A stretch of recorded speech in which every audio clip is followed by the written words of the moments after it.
How's everybody doing? Good. So I'm Director of Community at CMX. I was also in the band. Now I'm on stage. Clearly I'm an egomaniac. Either that or we had a speaker who had something come up and I took her slot. So I'm going to talk about measuring the retention value of community, which is something I'm really passionate about. You've seen probably elements of this talk if you came to CMX Summit East 2015.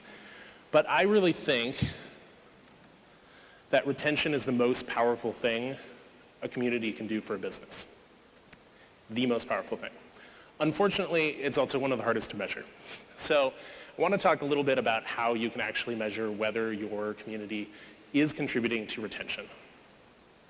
So what we hear is build the best product and they will come, right?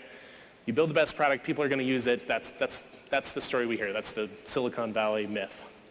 What you see is, I'm going with a cheaper option, build this feature, or I'm going to leave. Or they offered me a deal, which is always a fun one. Switching is really easy. Retention is really hard because it's so easy to leave. It's so easy for competitors to build features. This is a pyramid created by Harvard Business Review. It's roughly based off of Maslow's hierarchy of needs, which is something you should definitely check out. But it's basically the elements of value for a customer. So at the bottom, the sort of basic needs are functionality. Your product needs to do what it says it does. Then we have emotional elements, which tend to be a little bit more fun elements, things that make you go, ooh, that was cool. Then above that, we have life-changing elements, so connection, community, self-actualization, and then above that, we have sort of changing the world. So functionality, gamification, essentially, fun features, community and transformation, and then changing the world.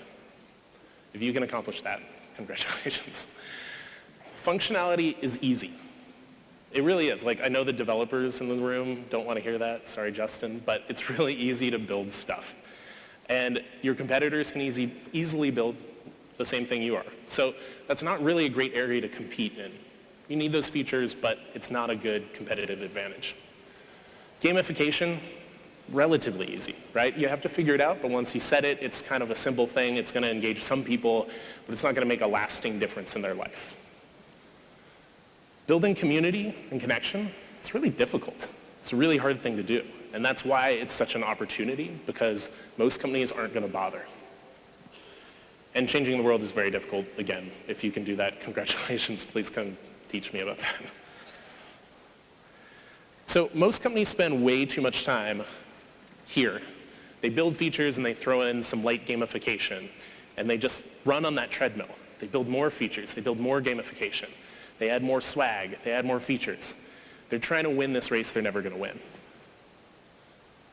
This is harder, and it's more valuable, so it's a better use of your time and money. If you can create connection, if you can really change people's lives and make them feel this emotional connection to your product, they're going to stick around, because that's way more powerful than, hey, we added a new feature.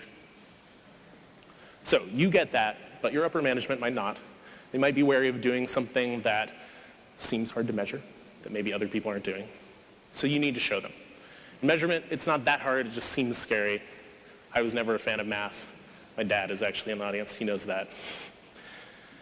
So you need to do this, and you need to do this before they ask, because once they're asking for metrics, that's not a good place to be. You want to be ahead of them.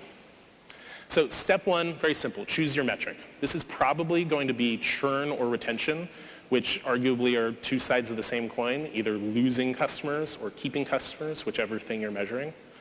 Or it's going to be lifetime value, which is just a calculation of how much value do we think this customer is going to give us across the course of their lifetime with the company, which is kind of morbid, but you get it. If you have to, though, you may not have access to those metrics. You may be very worried when I say, look at those metrics, because you say, I can't get to those. If you have to, you can start with satisfaction or net promoter score. These aren't the be-all, end-all, but these are an okay place to start. And that's step two, which is start with correlation. And Richard Millington, I don't know if he's in this session right now. He might disagree with me. There he is. He's going to stare me down from here. I said start with correlation and Maslow's hierarchy of needs, so he's really mad at me now. I think it's okay to start with correlation because causation is really hard. And spending 6 months trying to get your first measurement is not good. Trust me, I've been there. And when you say, oh, I'm still working on the measurement, that's not a good place to be. And you need to start building the faith. You don't necessarily need to measure right away, but you need to show, hey, I'm working on this. I'm trying to show the value of what I'm doing. And also, if you see, actually, our community's not affecting satisfaction, it's not affecting Net Promoter Score, then you can refocus on the community rather than spending a ton of time measuring actual causation. So start with correlation. How do you measure this? You take your community members and you look at the metric that you chose in step 1 before they joined the community. So what was their lifetime value before they joined? Then you look at after they joined the community. Has their lifetime value changed? If it has, you can say, well, what happened in between they joined the community?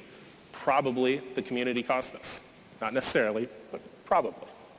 That's correlation. Case study here that when I was at User Voice I did, we surveyed folks about how satisfied they were with the product. And then we asked them how many different venues had they interacted with our community efforts. So had they come to a meetup? Had they come to our conference, UserConf? Had they interacted on our forums, et cetera? And what we found is that overall, people were relatively happy with the product. People who had no interactions with our community efforts were not super happy.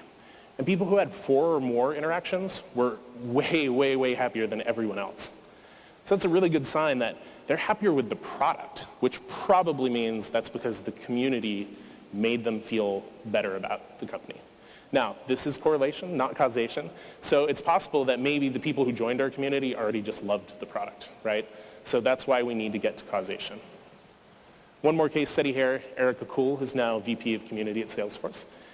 She spoke on the CMX stage a couple years ago and found that people who were active in the Salesforce community in the last 3 months spent 2 times more than people who weren't active.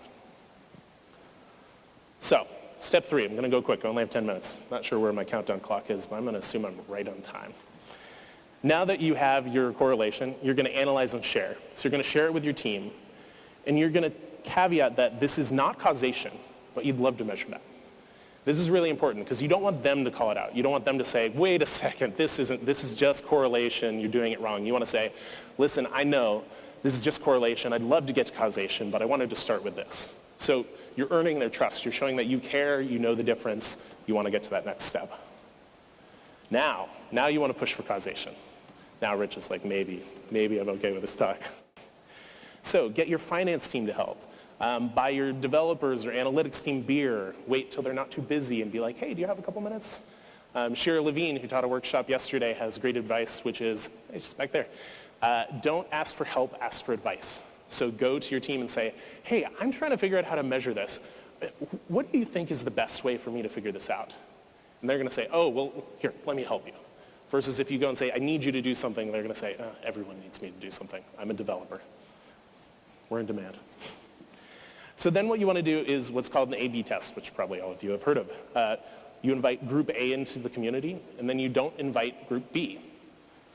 And then you look at the metrics before and after. And so if you see that, let's see, which group B didn't go into the community, their lifetime value is flat over the course of, let's say, 6 months that you're looking at. But then you look at group A, and it was flat, and then they joined the community, and then it spiked. That is causation. And I'm overly simplifying it, and you should check out Rich's ROI presentation because it's amazing. That is showing you that this one group, when added to the community, had a different result. And so you've proved that your community is having an effect here. And step 5 is just reveling, just being like, I'm awesome. This is a huge competitive advantage. Community takes time and expertise. Most communities fail. In fact, Feverbee has a great article that talks about how one report says 29% of communities succeed. Another, I think your own report says 1% succeed. So community's hard, and you all know that because you all do this all day, and it's really hard. But if you succeed at that, you have that competitive advantage. You are succeeding at that part of the triangle, of the pyramid that everyone else is not. You're building an emotional connection, which is way more powerful than features. You're making the customer more successful by helping make their life better. You're putting them in a position where they're going to have more clout in their organization. If you're B2B, they're going to have more money to spend. They're going to be just a happier person who's going to give you more money. And it's much harder to leave a group of people you're connected to than a faceless company, right? If you have this strong emotional connection, you know these people who are in this community, and you know the members of the company, and you feel like you're a family, you're not going to be tempted by that, hey, they gave me a better offer, or hey, they built the feature I wanted. You're going to say, well, yeah, I'd like that feature, I'd like that offer, but I love these people. So that is the power of retention. In short, choose your metric, start with correlation, analyze and share, use correlation metrics to get support to measure causation, and then revel. Thank you.